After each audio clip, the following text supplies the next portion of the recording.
Hello, this is a Phoenix Perspective with Eric Fenwick. Today I am honored to have a special young lady who has meant so much to the new version of me. This branding that you see, the conversations, the pictures. She is my content creator, my friend. She has a story that is touching and moving and engaging. And I would love for you all to hear what she has to say. I do want to have a disclaimer because we're going to touch on some sensitive topics. There's some things that are going to make you very uncomfortable, and it's going to open your eyes. And it's something that I need all of us to pay attention to because it happens in our community so much and we don't discuss it. But what also happens is we come through this fire and we become amazing, amazing people. Today, I have the opportunity to sit with an amazing young woman. She means everything to me and where I'm trying to go in life. Miss Taija Thomas, the CEO and founder at 30 years old. Taija Thomas. Taija, welcome. Thank you. I appreciate that you made me a little bit younger than I am, but we're gonna stick with that. Thank you for having me, Eric. So introduce yourself to my audience. So yeah, I found a few companies at the current moment. Illustrious Collective, which is a content creation focused marketing company here in Baltimore, Maryland.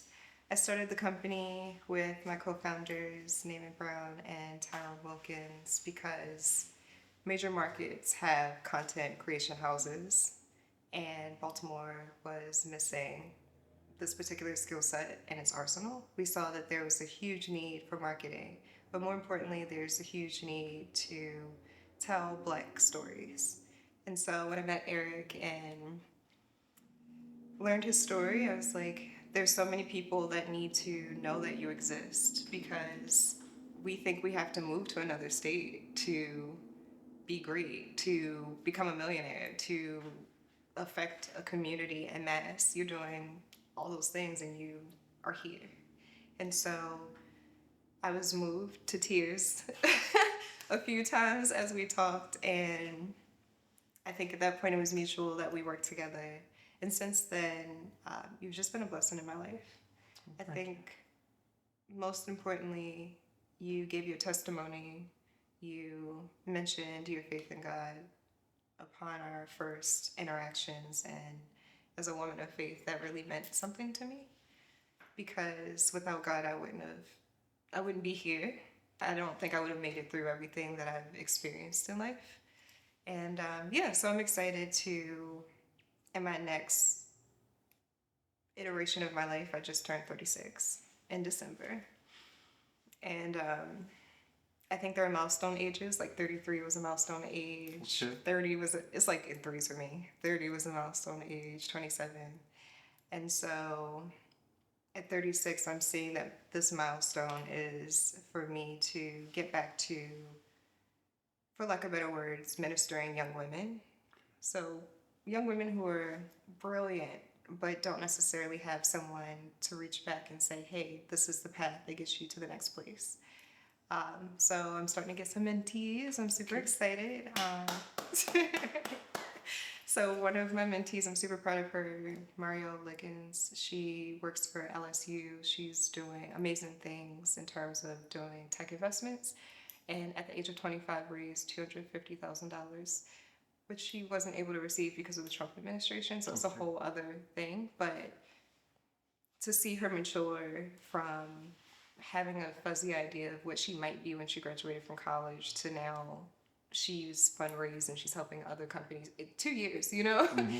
And like, when you really invest in young people, they take it, they run with it, they grow so quickly. And so that's the other thing that made me want to work with you, that you take no child left behind, literally. So, absolutely. Yeah. Well, thank you for that introduction.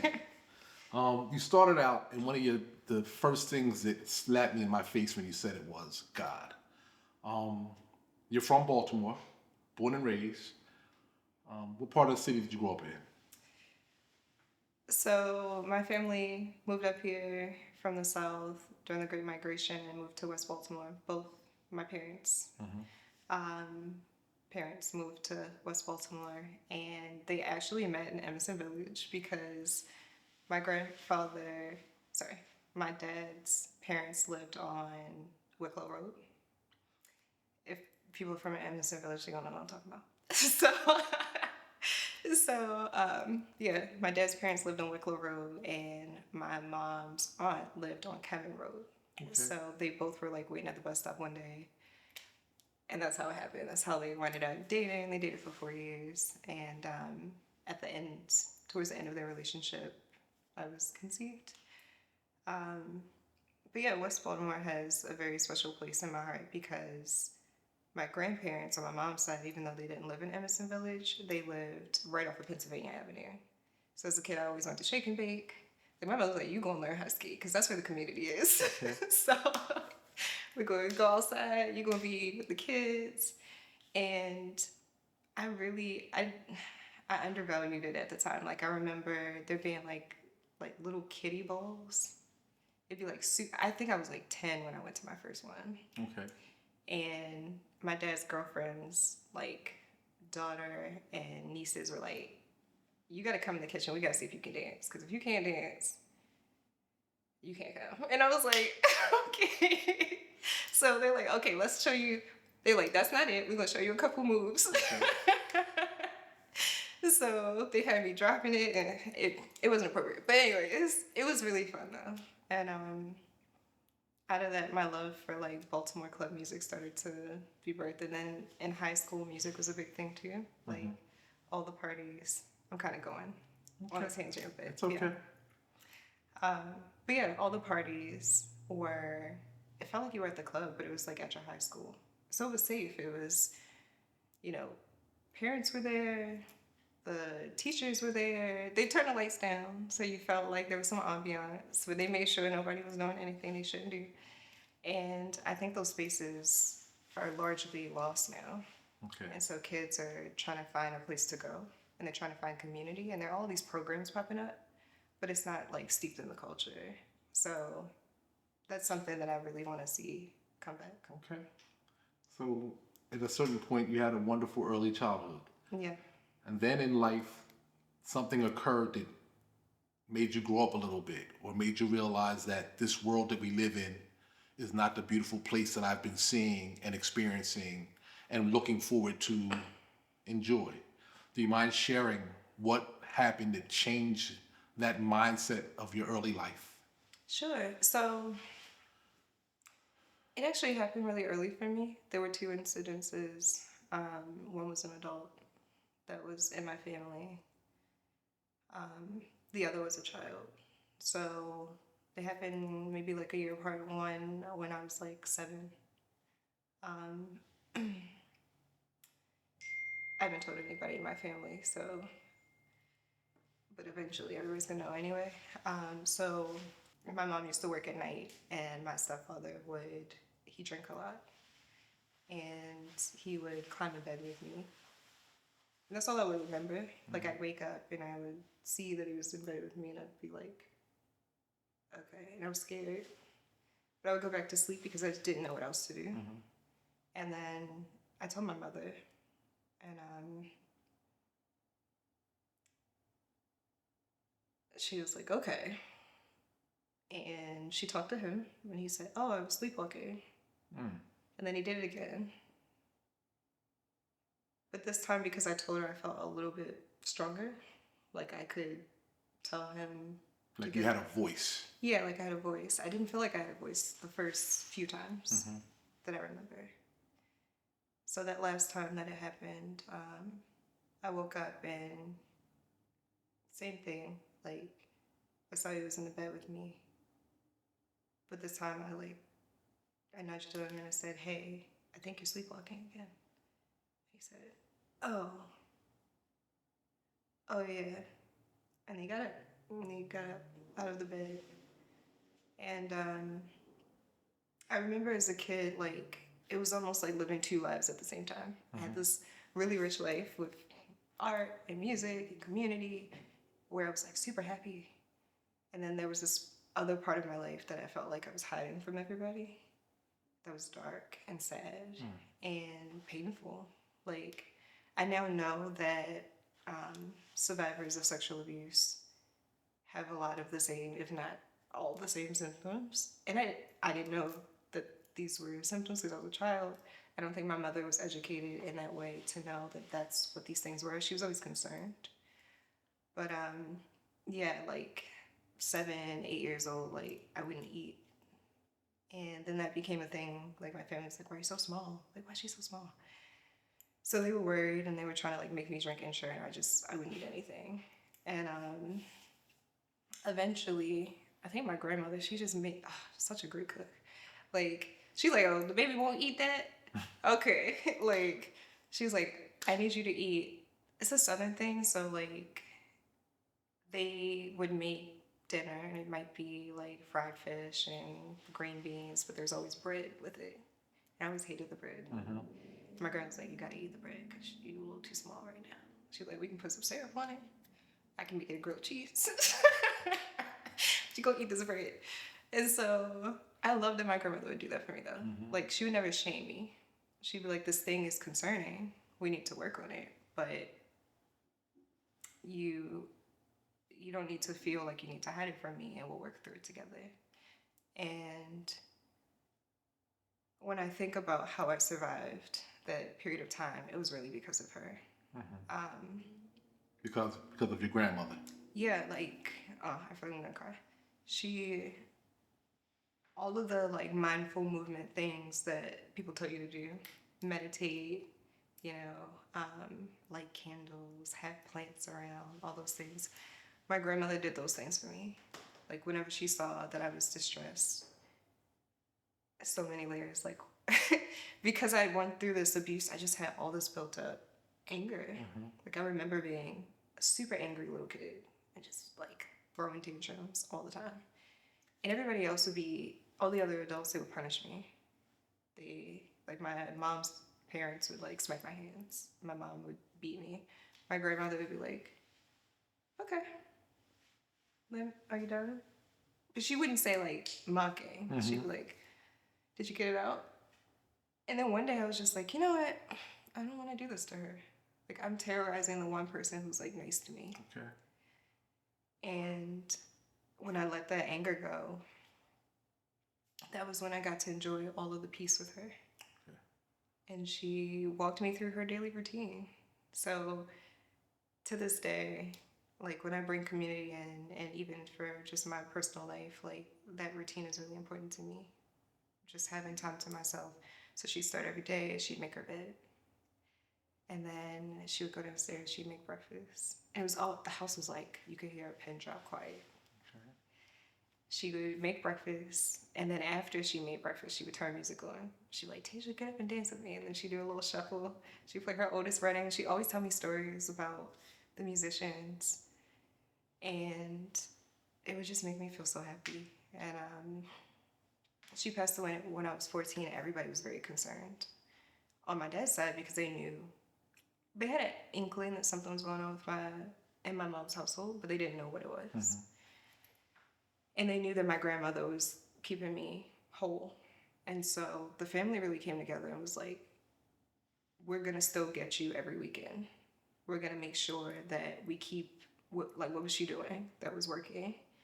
And so when I grew up, my aunt, my dad's sister, told me, she was like, I remember Christmases where me and her would talk, and we were like, we're going to go to Taisha's house for Christmas because my stepfather would, like, part of the abuse was, and I'm starting to, like, as I learn more about mm-hmm. sexual abuse, I learned that in the grooming process, a lot of times the only time that affection is given is in preparation for that abuse to occur again. Yes.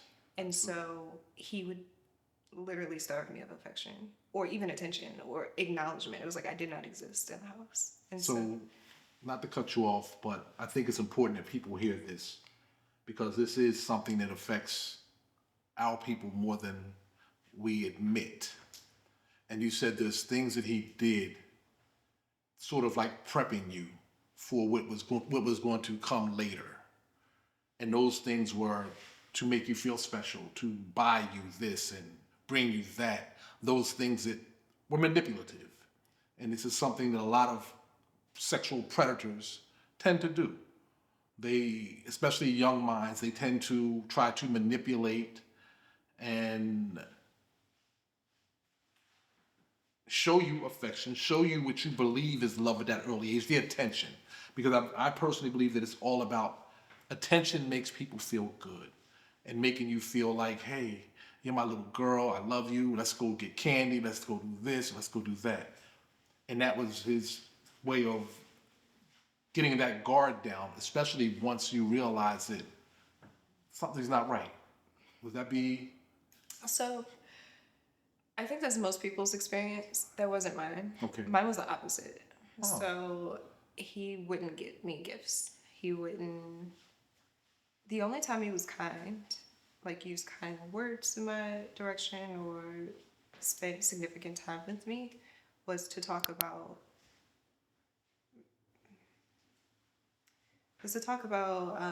like my body or sex or boys.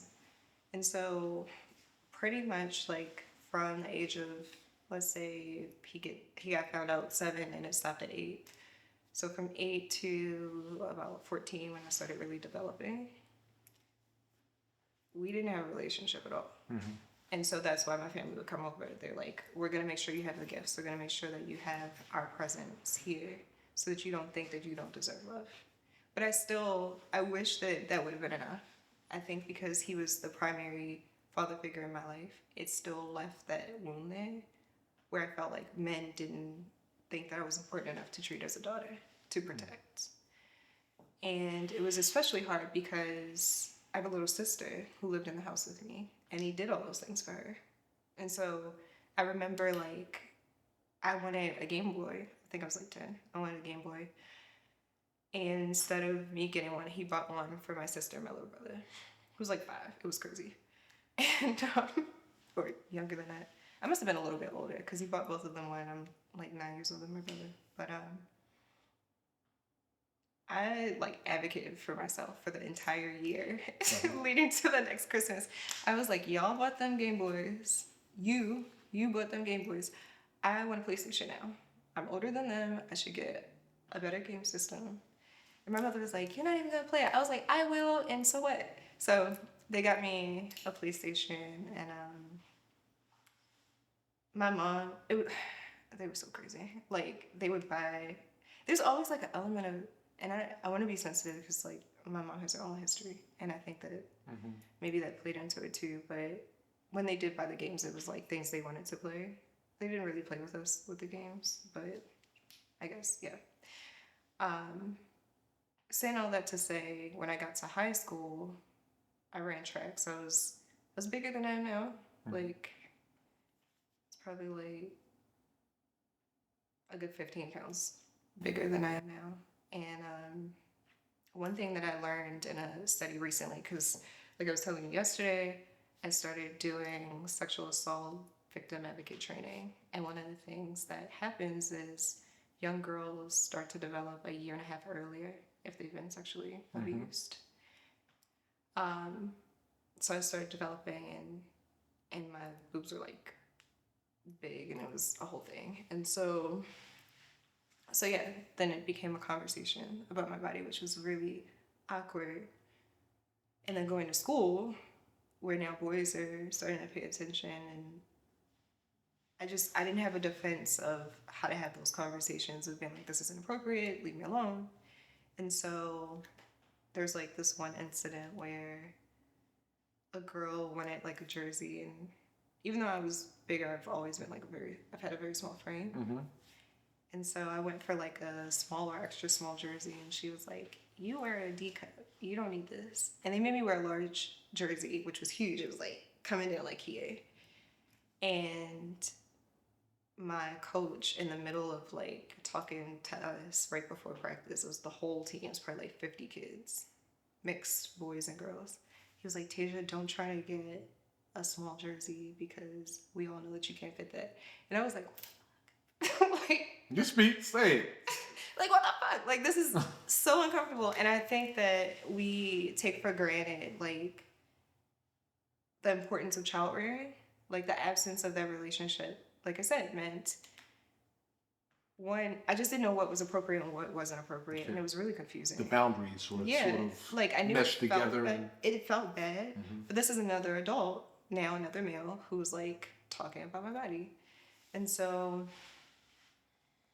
by the time I got to junior year of high school, every single night, like my stepfather didn't really eat dinner with us, and then all of a sudden he ate dinner with us every night, and every single night it was like he worked at the jail. He was a master electrician, and so he led all of the other electricians for the jail that's like downtown by 83.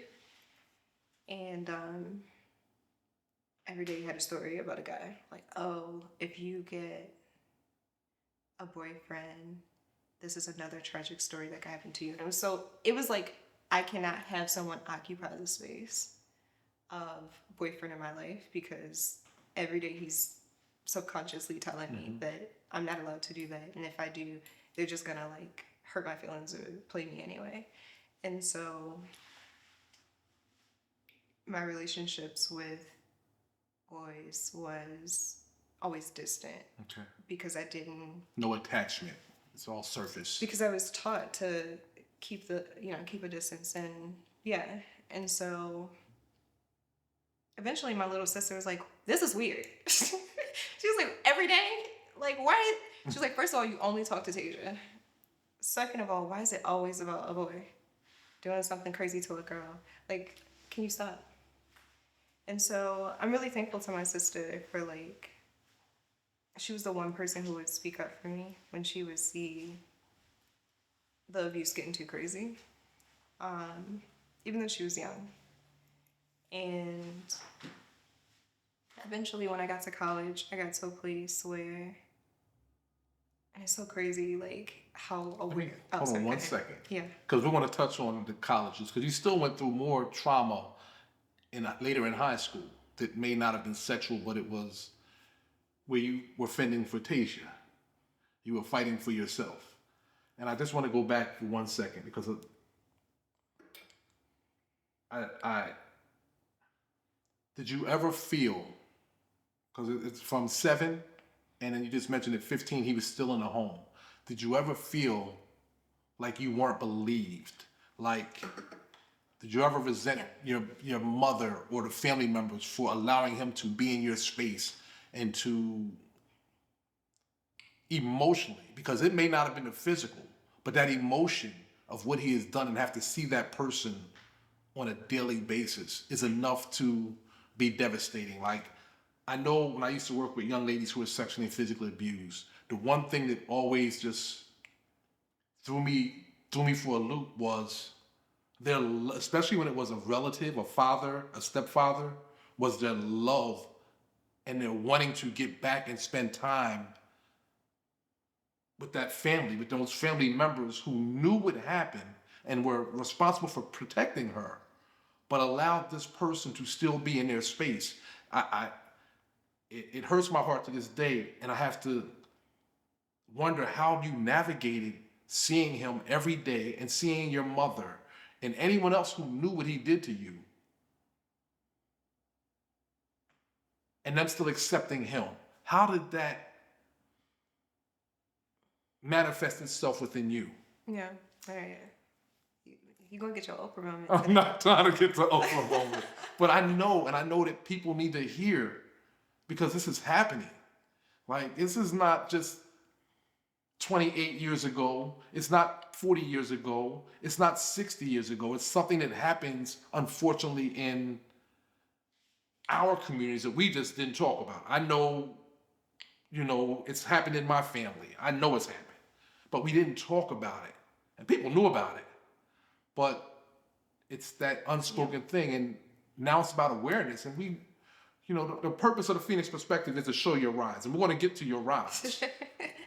But the fire you just gave is just a portion of the fire. But I want to know how that affected you for that 8-9 years of you still being in a home and having to see this person every day. Emotionally, what did that do to you? It was hard. It was really hard.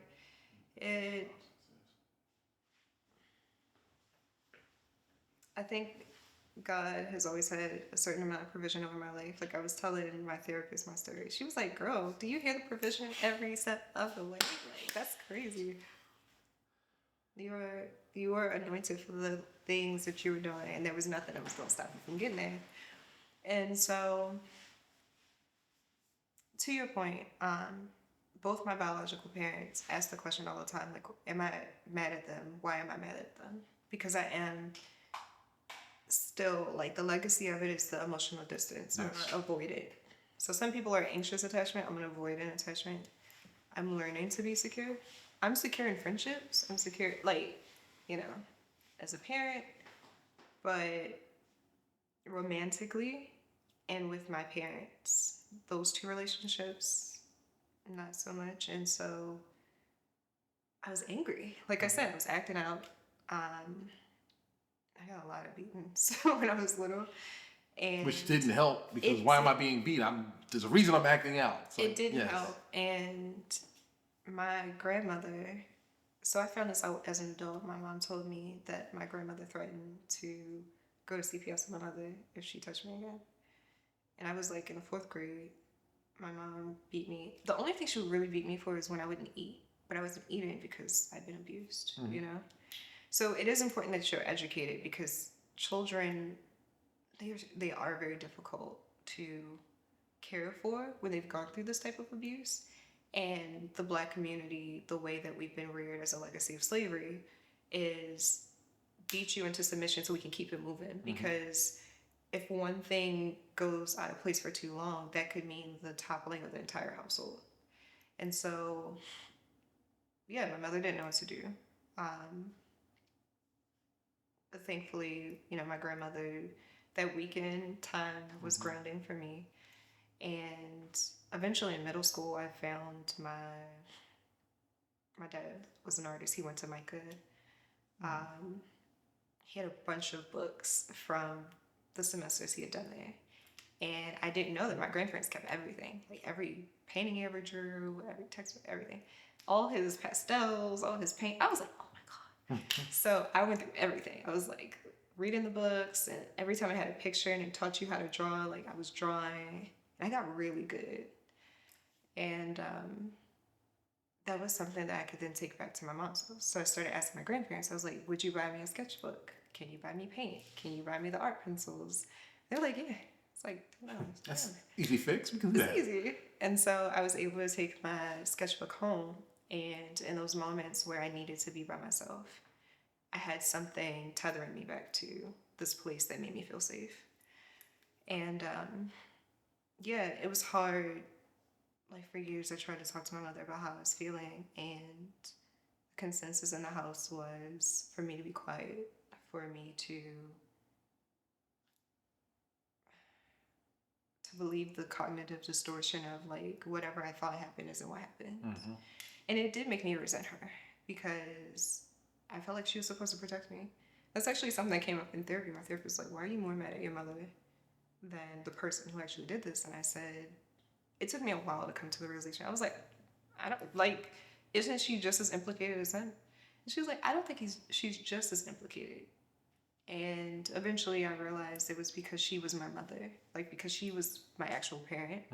I, as a child, instinctually just felt that she should have protected me, that she had the opportunity to do so because I told her.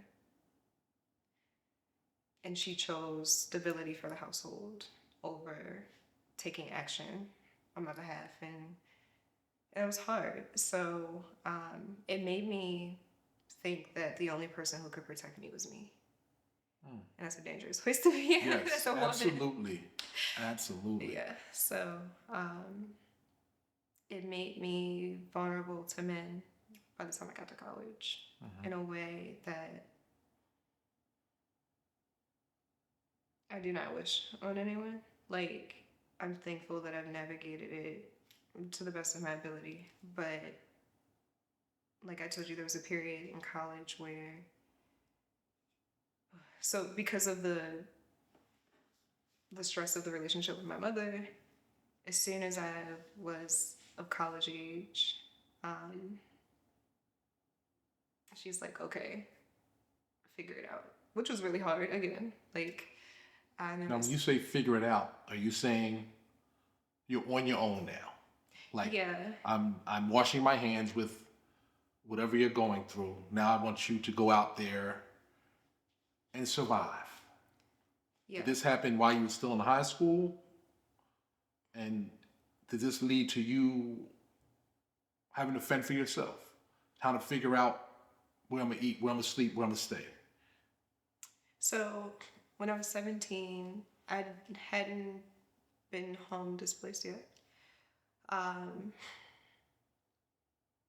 But the relationship was just like at a breaking point with me and my mother. Like, I just got to a place where I wasn't really speaking to her. And when she would force a conversation, like, I was so emotionally distressed that it was a vital conversation most of the time. And so I had two breakdowns. Like, I had one with her senior year and one with him. One with him because although my little sister was like 12 and could help around the household, I was the only person who ran the house. Like, not even my parents did. And so I was supposed to be in magnet. I was doing a pre-engineering program. So I'm doing all AP classes. I graduated top 5% in my class. I'm varsity track team. We're winning we're winning counties. I'm like on the starting team for all the relays. You know, like, I'm excelling and I'm putting all of this time and energy and effort into my future, and I'm supposed to come home and cook for everyone. I'm supposed to do all the laundry for all 5 of us. I'm supposed to make sure that the entire house stays clean every single day, to the point where, like, if my mother went, you know, it's like, oh, dust, no. And I'm like, how can I, there's not enough time in the day. Like, I'm doing practice for like 6-8 hours a day, because at the point where you start like really performing, you know, it takes a lot of rigor to keep up with the other children. And so I broke down. Like, my mom was working at night, and the thought never even entered my mind that, like, I didn't have to be the only one doing that. So I go to my stepfather and I was like, I'm tired. Like, I think regionals were coming up for track. I'd actually, every race that I had gotten into that was championship level, it was always a relay before then. This was the first time I got entered in for a solo race. So I'm like in the 400, there's only 6 slots, you know? So I was like, I gotta, you know, I need rest. And so I go to him and I'm like, I have all of this like hurt from over the years just like built up in my chest. And I tell him,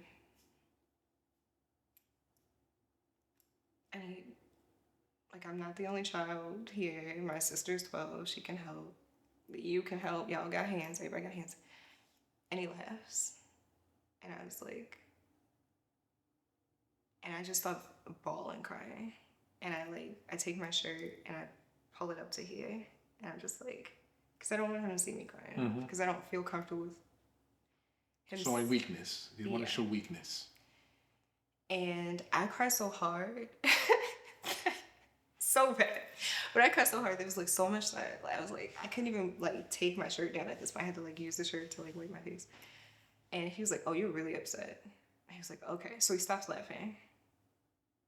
And he's like, let me listen to you. What do you need? What do you want? So I tell him.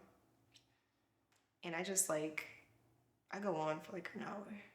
And he's like, okay, I'll talk to your mother. That was the other thing. Like, I think I was mad at my mother because she allowed him to always, even though she ran the household to a degree, like whatever he said was what really went on. And he said he would talk to her. He talked to her, and then all of a sudden my siblings have to help me with the house. And I was like, I could have ended that, but okay. So at this point, I'm just like burnt out because I'm burning, you know, the candle at both ends. And I wanted to go to Howard or Clark Atlanta for school. Howard ate my application. I don't know what happened. I don't know if I got in or not. I don't know. HBCU problems. Wish I had went there.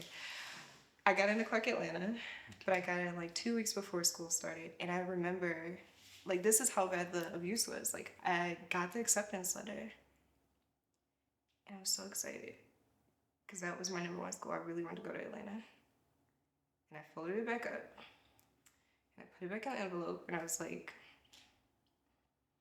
"What's gonna make me cry?" And I didn't tell my mother, and I told everybody else that I wasn't going there because they couldn't afford it. But I didn't want to ask because at that point, I felt like anything that I asked for that I really cared about, I wasn't going to get. And I was just like, I got to find a school here. And so, sorry. Take your time. So I wound up going to Morgan because I think I did mention it. I was like, I got into Clark Atlanta. Mm-hmm. Don't worry about it. She said, okay, well, where are you going to go? I said, I don't know. She said, apply to Morgan because they have rolling admissions. It's 2 weeks before school. So this is where God's provision really starts to like show up in my life. And I feel like there's another story I should tell, but that's do you want me to just move? Well, no. Okay. This is your life, and where we're going with your life is where we're at today. So it's like everything that happens to us in life creates where we are at any given time in the future. I'm a firm believer in that. Every negative thing, every positive thing has built us up to the people we are today. And your story, your pain, is bringing us to who you are today. It's created this wonderful, amazing woman. You know, as we go back to the Phoenix perspective, you're fire, like, and there's more fire, and you are a gift from God to a lot of people. Thank you. And you know, I know it's painful. I know I had to convince you to even want to share this story. Yeah, no.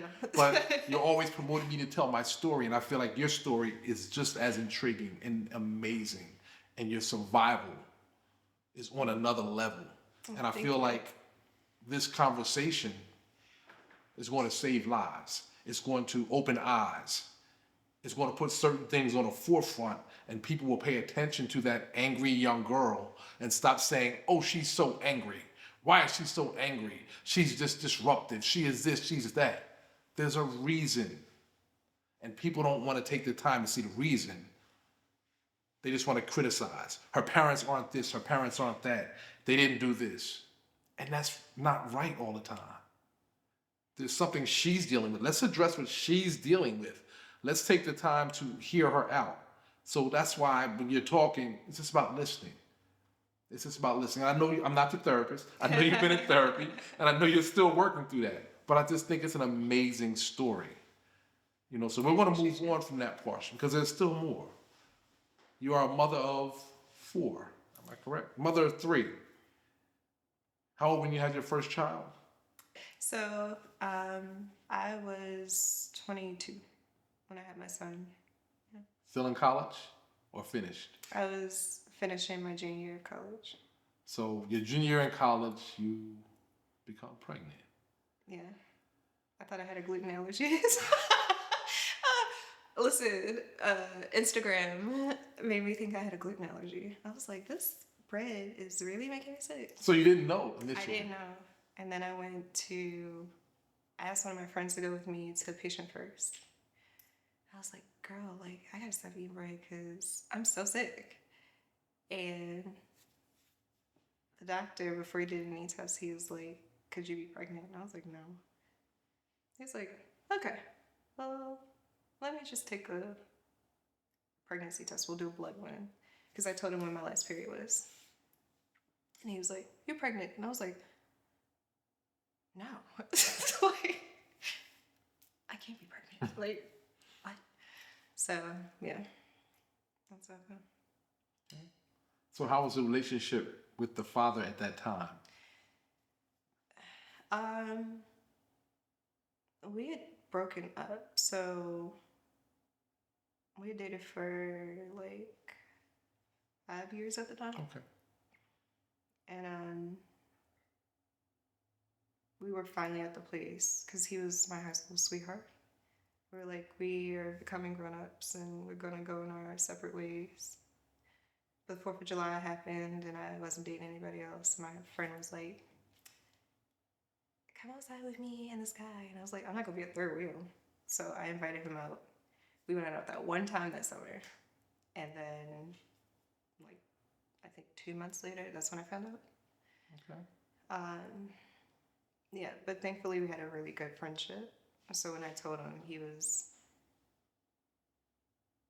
sad because he wasn't expecting it, but he was happy it was me, if that makes sense. Okay. Yeah, and we still have a really good relationship to this day. We've had our bad moments for sure, but like, I appreciate that he's a really great dad, that my son gets straight That's A's. amazing for you. That support is Yeah. amazing. Yeah. He speaks very highly of me to my son. Okay. Like, explains. He's done a really good job from a man's perspective explaining, like, the trajectory I've taken that my son sees so that he can have context for it.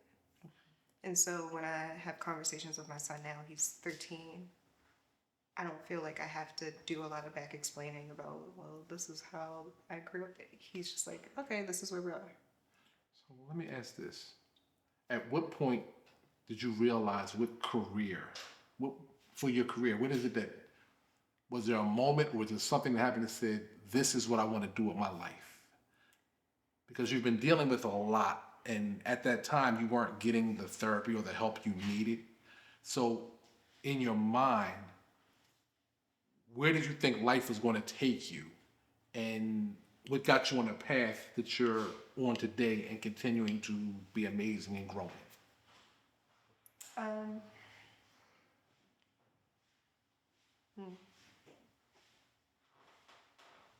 It's hard because I think it's one step at a time that you get there.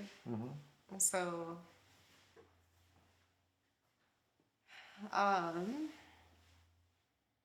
it was being in the magnet program, and that serving is almost like a fraternity of sorts. So when someone would see me after I graduated, they'd be like, oh my gosh, I'm so glad to run into you. And also, here are all these resources. So I was in my last year of college. And I must have been in my junior year because I hadn't, sorry. I must have been in my junior year of college because I hadn't gotten pregnant yet. And a guy who was 2 years ahead of me in high school was now done with college, working for a government contractor, making 6 figures, had a big house in Orange Mills. He was 23. I was like, wait, sir. He was like, you can have this too. And I thought that was admirable. Like, all the other men that I come across were like, let me take care of you. He didn't do that. He was like, let me show you what I'm doing because you could do it for yourself. He always said, he's like, you're brilliant. You could do anything you want to do.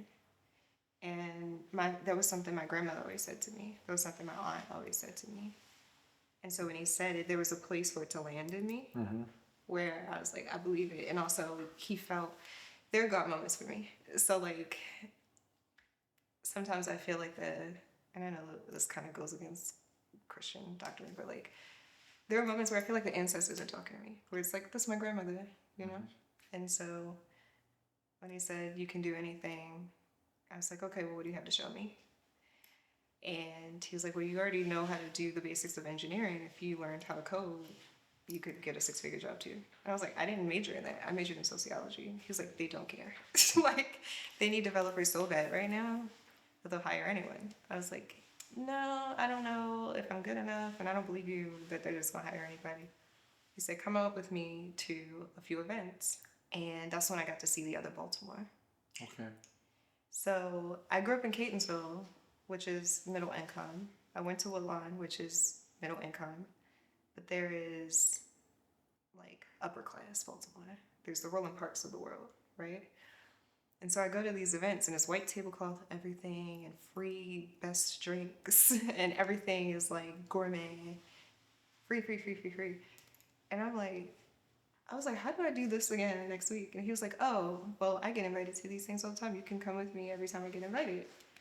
And people started recognizing me. And he was also helping to pitch me. He's like, this amazing girl, she's my intern. He was like, you should be my research intern since you're doing sociology and that makes sense to everybody. And he's like, she's looking for a job, you know, if you can help her. And people are like, oh, are you an engineering? Every time I went to something, like, are you an engineering intern? I was like, no. They're like, if you were, we'd hire you right now. I'm like, dang. So I learned how to code. Okay. And that started to take me into this other path of like where I am now. And so my first job, a girl that I went to high school with was working for a startup.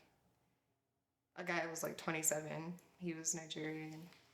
And he was shipping American goods, everything you could think of, whether it was alcohol or cars, cereal, everything American, over to Nigeria.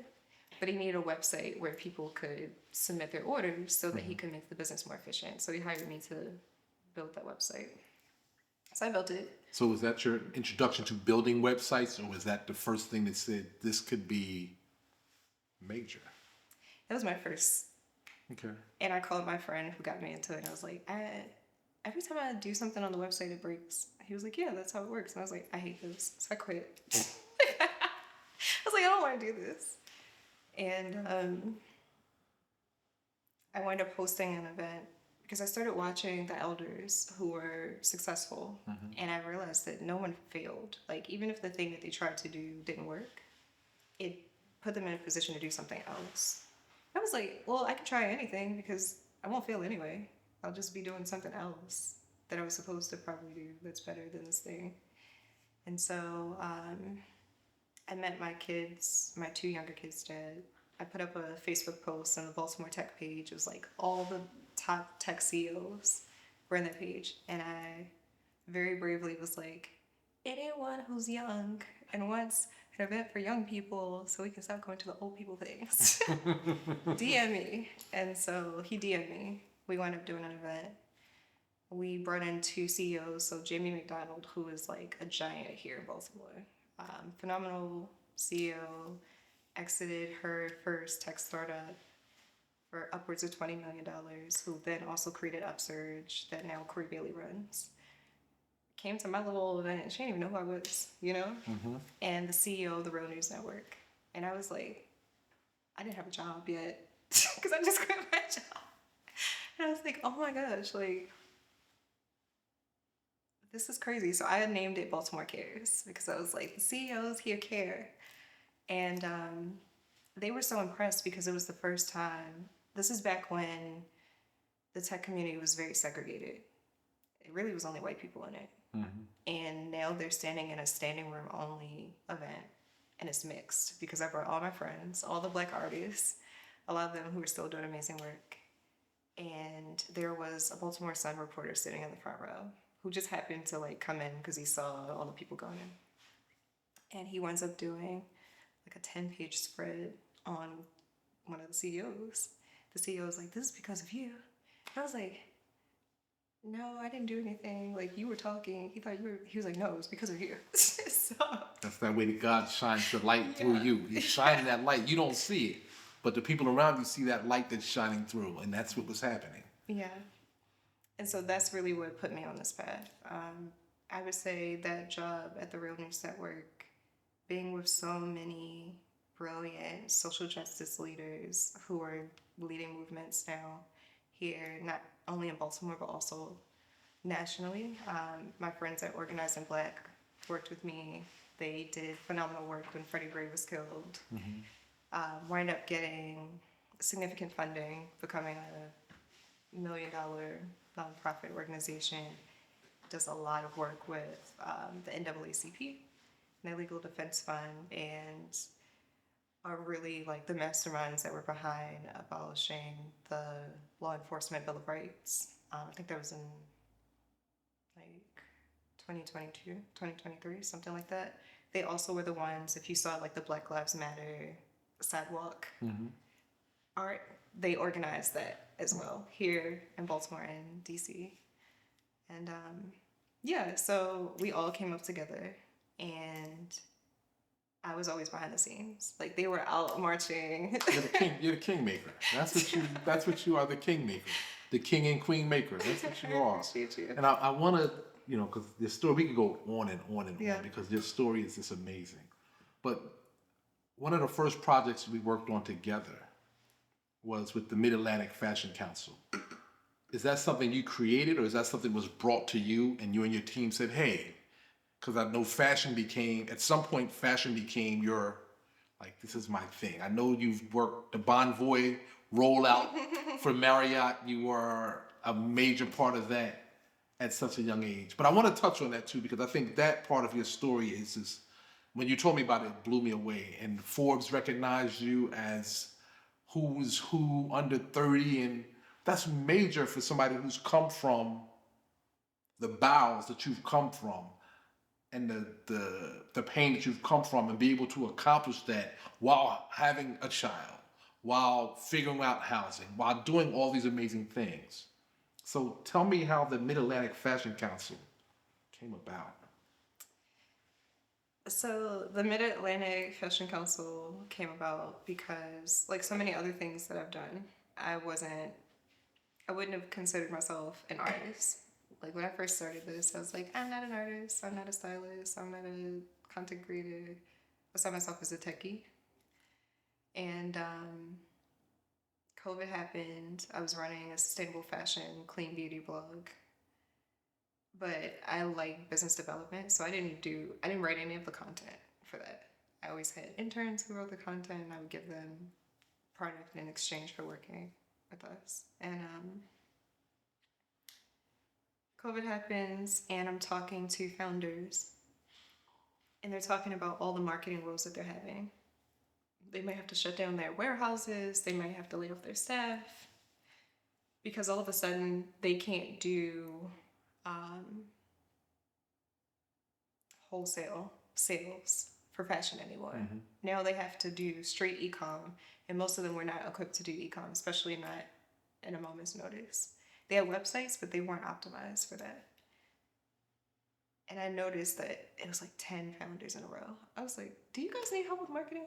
Because that's what I do. And they're like, oh my God, yes, yes. Yeah, like, we can help. And I was like, okay, well, what do you need help with? And so I started doing research to find out, that's where my research background came in, to find out, like, okay, what are the main problems? And she does a hell of a job at research. She does a hell of a job at research. Thank you. So I started looking to see, like, what are the problems that the founders are having that are consistent across each founder? What options are open on the market right now? How fast can we deploy them? Because they need money in like the next 60 days. And I started figuring it out. And I was like, if I offer you this, would you pay for it? They were like, hell yeah. Like, can I buy it right now? And I was like, I'm not offering it yet, but I'll be right back. And so I went to a mentor, Nova, who came to our first event when we launched Zoe Elle, the blog that I had. And I was like, hey, you've done this, but she's so much bigger. Like, the first people that she interviewed was like Mark Cuban and Kendall Jenner. Okay. So I was like, how do I make this make money? And she was like, oh, you're having a sales problem. I thought marketing was sales. And so the Black community is so good at marketing, and we're like, we don't make any money. It's because we're not doing sales. So she was like, you're going to be fine. Just sign up for the sales thing. And I'm overthinking it. I'm like, I don't know how to do sales. Like, train me. And she was like, I don't have time to train you. Go to these people that are going to train you. And I go to the people, and I'm like, I don't know what I'm doing. I am so bad at sales. Don't make me do it. Could you do it? Can I just pay you when you do it? So they're like, no, you have to do it. I was like, I'm going to be really bad. I don't know how to sell. Blah, blah. And so I had to record my first sales call, and I did. And then I had to go sit with the coach. And as soon as I sit with the coach, and this is like the legacy of the abuse, right? Like, that part of my brain is telling me that I've already failed before I started. And it's always interesting, because I'll always do the thing, but then I'm like, I don't know if it's gonna work. I'm scared, you know? But I'm glad that I did it. So the coach was like, all right, so here is my feedback? And I was like, I know it's horrible. He was like, no, it was great. You did everything right. You just didn't close. He was like, just close next time. I was like, how do I close? So he explained. And I was like, okay. And then literally every single call that I had after that, I closed. I was like, and I made $20,000 in the first month. And I was like, oh, wow. I didn't know you can make money that fast. Like, why have I ever worked a job? That's crazy. So I started the Mid-Atlantic Fashion Council with Derek Chase and my co-founders. Who we're going to bring on real soon, because I really need people to understand that to attain success and greatness and sustain it, it's never about one person. And you have an amazing team. And I welcome your team. They come through and they shoot and they guide and they teach me and they work with me, and it's amazing. So before we move on to the next phase, Illustrious Collective is not just Taija. There's people behind the scenes who you don't see. So I would love for the people behind the scenes just to come and say hello. Could you introduce the people behind the scenes? All right, so Tyrone Wilkins, our Chief Marketing Officer. I appreciate you, bro. Thank you. Absolutely. And Naaman Brown, And Naaman is our Chief Operating Officer. Chief Operating Officer. Yeah. So this is the team right here. These guys right here are the ones who are the real game changers. They put you out there. They give you a story. They tell your story. They don't ask for much. They just want you to be available and to be open and to be honest. So from me to you guys as a team, I thank you for what you're doing for me. Absolutely. For what you're doing for the kids I work with, for the people who need to hear the stories that we're going to be sharing. So you're always welcome into my home and my life and my extended family. So I want to say thank you for that piece. Appreciate you. Thank you. Appreciate you. Absolutely. So back to Taija. So yeah, the Mid-Atlantic Fashion Council came about because all the women I was helping were in the major markets for fashion. They were in New York, California, Atlanta, somewhere overseas in France. And the legacy of my family is the first jobs that both my grandparents had on my dad's side was in the fashion industry here. It's no longer here. And because they created such a stable household, my cohort, like my older cousins, me, we were able to go into the arts. But my older cousins, being so much older than me, I was able to see that they had to move out of the state in order to make a livable wage, to make, upwards of $250. And so I was like, I want to be the one to stay. Like, I want to be the one who stays and it works. And I told the story to Derek, and he was like, I've been looking for you. So if you were to do it, how would you do it? And I told him, he was like, I think I got some people for you to meet. He starts introducing me to people. And he said, well, what do you think we need? And I said, I think we need a council because we need to get organized. We have all of these resources, but the major markets, the thing that they have to their advantage is just the organization. And so we agreed to start the council. He agreed to put all of his resources behind it, which is beautiful. He was like, you can lead it. He spearheads it, but I lead the day-to-day operation, and it's been so well received by the community. It's something that I didn't know how much it was needed. Like, I knew in my little silo what I thought. But when I see that we have a page with like 240 followers and then we get like 700 shares on a post asking models to come to a casting call or asking designers to join our incubator, I'm like, the community is seeing it and they are validating the need for its existence. Okay. What's up? So tell me, what is next? The next 5 to 10 years for the collective? Where do you want to be? What space do you guys want to be in the next 5 to 10 years? We've been talking about quite a few things. So there's two conversations, right? There's Baltimore, that's an emerging market in terms of marketing, and then there's established markets like a New York where the marketing is like next level. So we want to exist in both. We want to do international work. But in terms of the local conversation, we want to see Baltimore's marketing, advertorial sector really be competitive. So that means having podcasts like yours that are making multi-million dollars, that are on. Maybe, I'm not making multi-million-dollar. No. We want to get you there. We want to get you there. Yes. We want you to be one of the people to help build on a network, because that's how it works, you know? When you have one really successful show, now that show can incubate 10 shows. And I know you have people in mind already.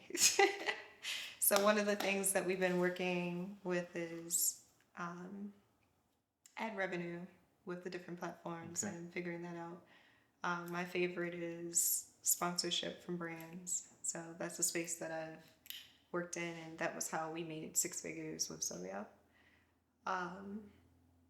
So really bringing those resources as more from an institutional standpoint here to Baltimore, because right now there are individuals who know how to tap into that, but there's no body that you can go to and say, if I apply, then I know I can get, a partnership with Nike tomorrow.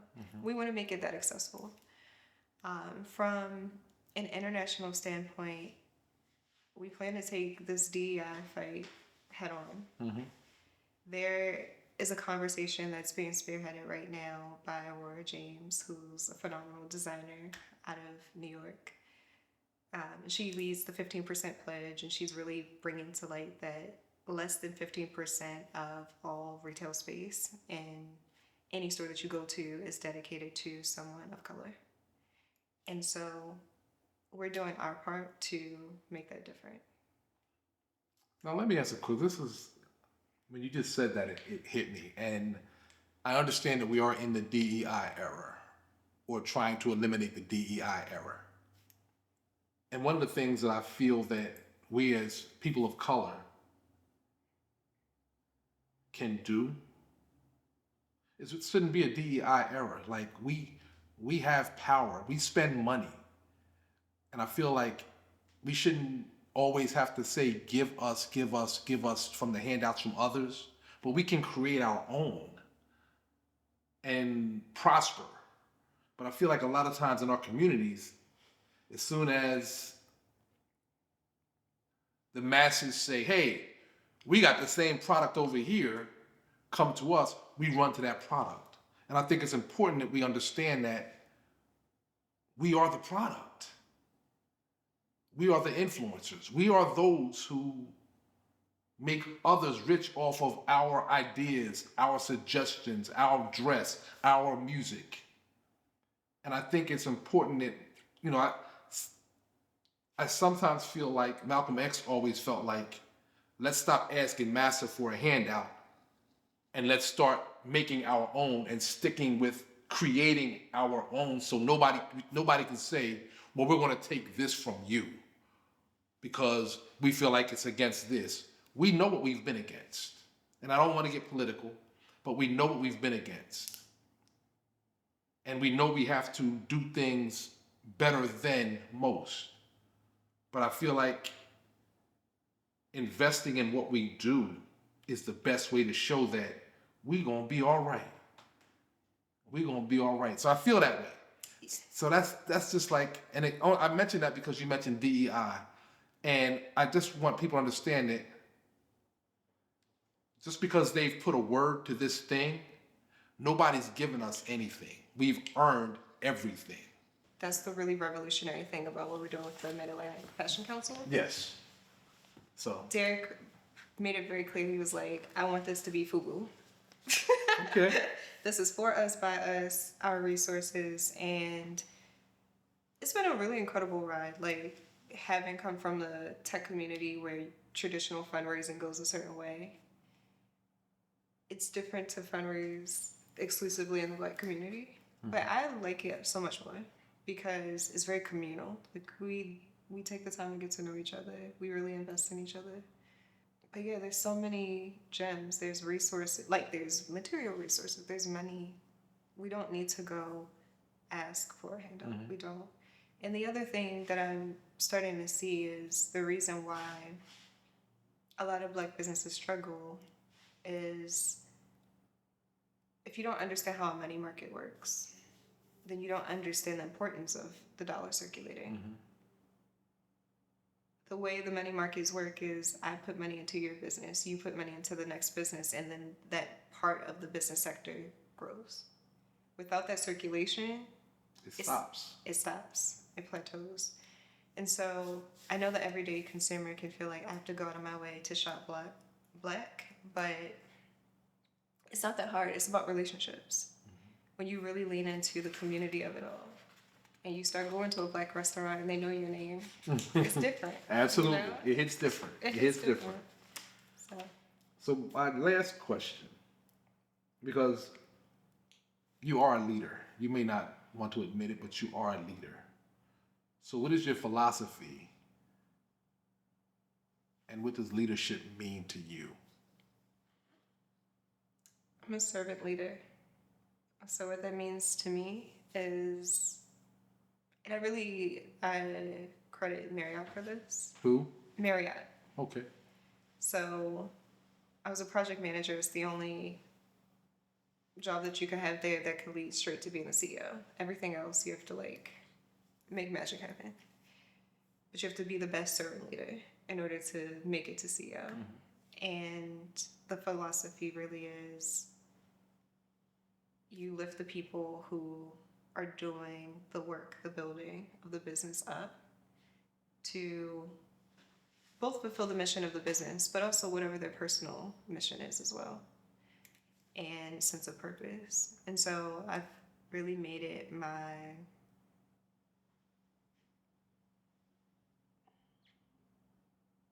my guiding light to really understand everybody on my team. Like, what is their why? Why are they tied to this business? Why are they tied to each other? Why do they believe in me?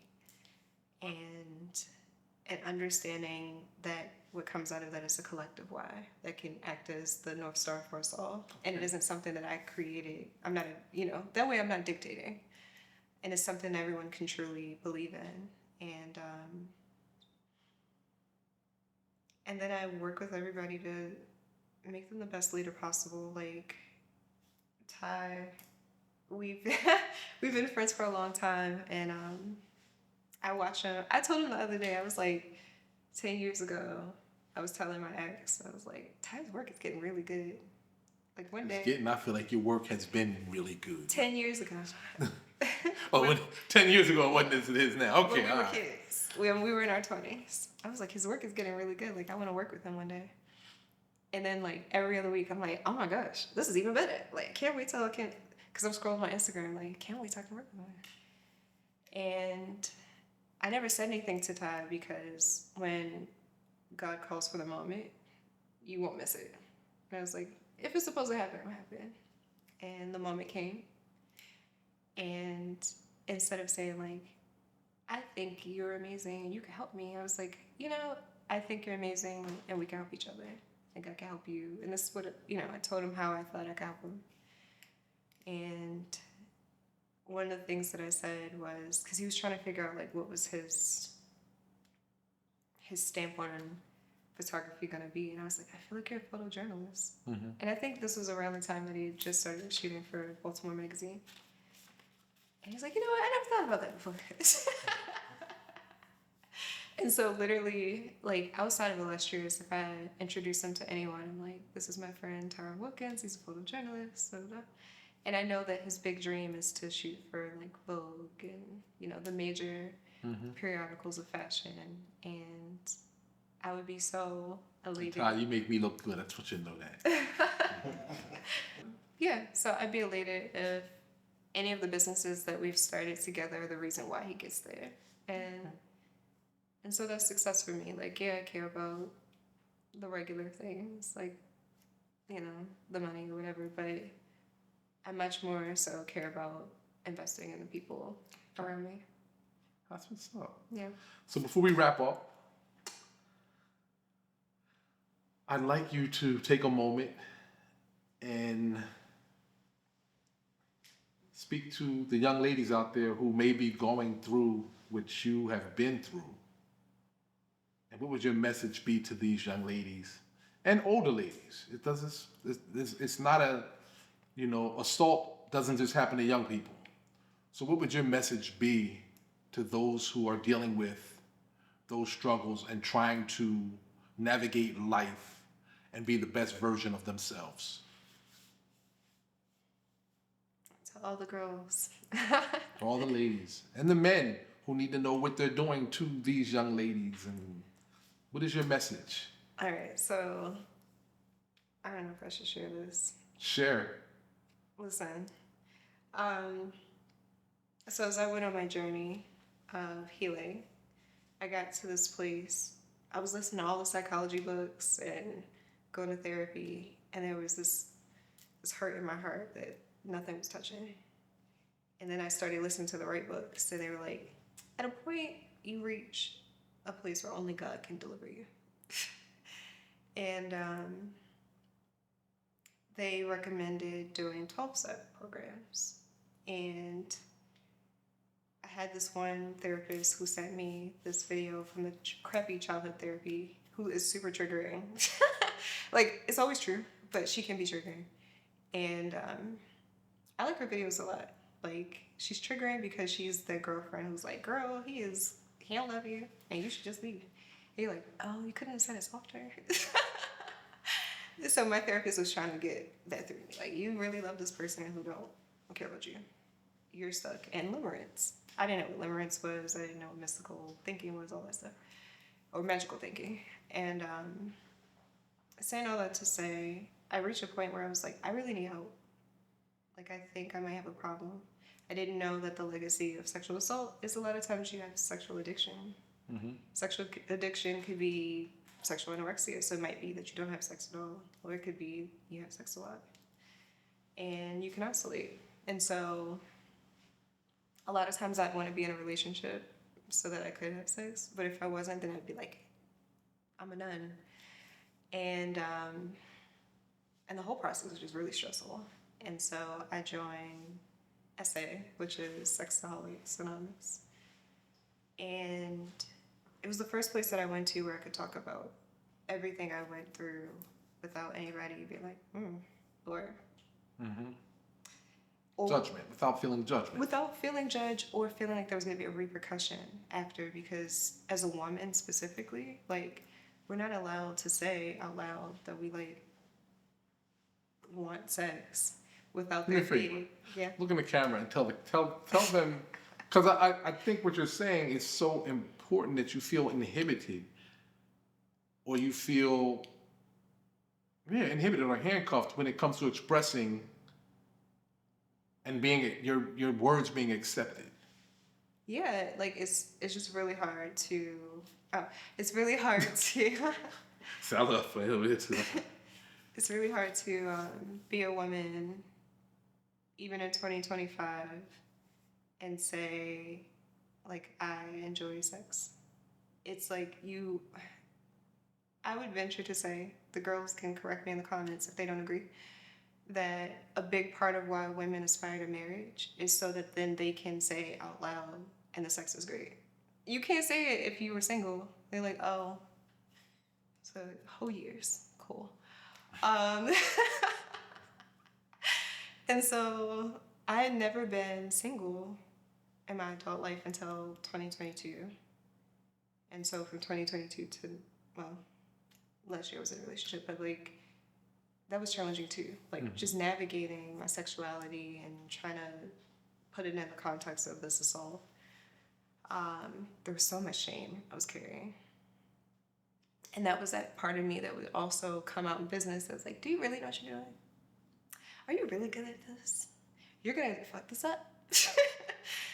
And I would just say that wherever you can find community that allows you to have these conversations openly, that's the most healing place that you can be in.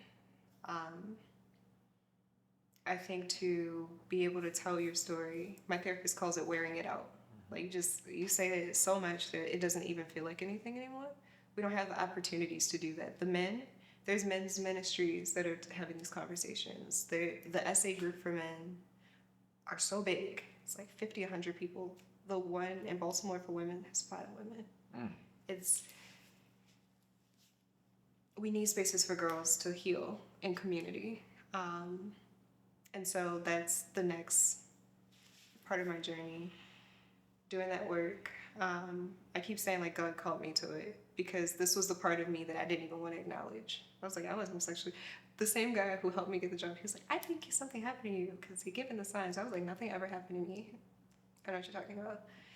And even if I had remembered, I didn't. But even if I had remembered, I don't think I would have told him the truth because at that particular time, I was still identifying as this overachiever who's got it all together, and that's how everybody saw me, and I liked that everyone saw me that way. But it's heavy to be that person. I think you have to be yourself. You have to be all of the raw, fucked up, beautiful, creative pieces of you. And then also forgive yourself. And also know that if you did go through something like this, it was not your fault. Every girl thinks it's their fault. It's so crazy. Like, how could it be your fault? How? You're a child. You were like, oh, let me take the panties down. Like, no. But I think what we do is we identify this adult need. And I love my therapist so much. Like, she's so good. Black woman. Amazing. She's like, that's adult you. You're mixing adult you up with child you. You have to know the difference because you will remember as an adult what happened in your abuse and you'll think that you asked for it. But there's no way you could have asked for an older teen or an adult to violate you in that way because you don't even have cognition of what those things are. And so I hope more girls are believed. I hope that, and I hope that if women, I think by the time a woman goes into a whole year, she's in crisis, honestly. Because I have never met a woman who's like, I just want to, like, a better words, bust it wide open. That's not a thing, you know? I think if we do see women in that place, the same way that if you see somebody, like, getting blackout drunk every day, be like, hey, like, what's really happening? Have a conversation, bring people to resources without the shame. Yeah, so I just hope that we start treating this differently, that we don't blame the people who are living with the consequences of abuse that they had no control over. Thank you for that. So as we close today's segment of the Phoenix Perspective, I will give my perspective. Today was a difficult day for Taija to express the things that she went through. Taija's a survivor. She's a survivor like 98% of the women out there. You are survivors. Like 98% of the men out there. You are survivors. It's not a woman thing. It's not a man thing. It's a thing and it happens. And as adults with children, we need to be mindful that our children just don't act out for the sake of acting out. There's things that have happened to them, things they may not understand, things they've been exposed to that adjust and affect their personality, their natures. And I need us to start paying attention to those things. I need us to have conversations. I need us to believe and trust what they're saying. No child should feel like if they're expressing to you that someone has done something or touched them or harmed them, that you don't believe them. I think there's enough groups out there, enough space out there for us to reach out to someone to give us that support. This show is the Phoenix Perspective for a reason, because we all have a story. And that story needs to be told, whether we think it's big or small or not. We've all come through something in life that has changed how we view the big picture. And a lot of those times, those are traumatic incidents that could damage us for life, where they could elevate us to that level that no one ever imagined they could get to.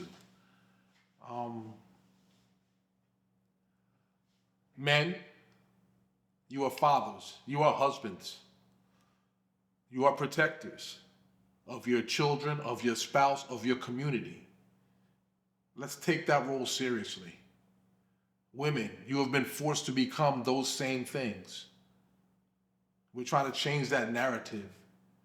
Communities raise children, not single moms, not single dads. You don't have to be married, but you have to have the community of support. And we have to protect each other in all ways. So I just ask that when you think about this conversation today, when you think about life, when you think about the people who have been in your life, you figure out a way to affect change, make change, and be a difference maker. Be a difference maker. I plead with you, please, because, we hear these young people talk today, and for my young kids, we ain't YNs. We are not YNs. They don't call small white children, groups of white children, YBs, WBs. They call them young men. They call them young men.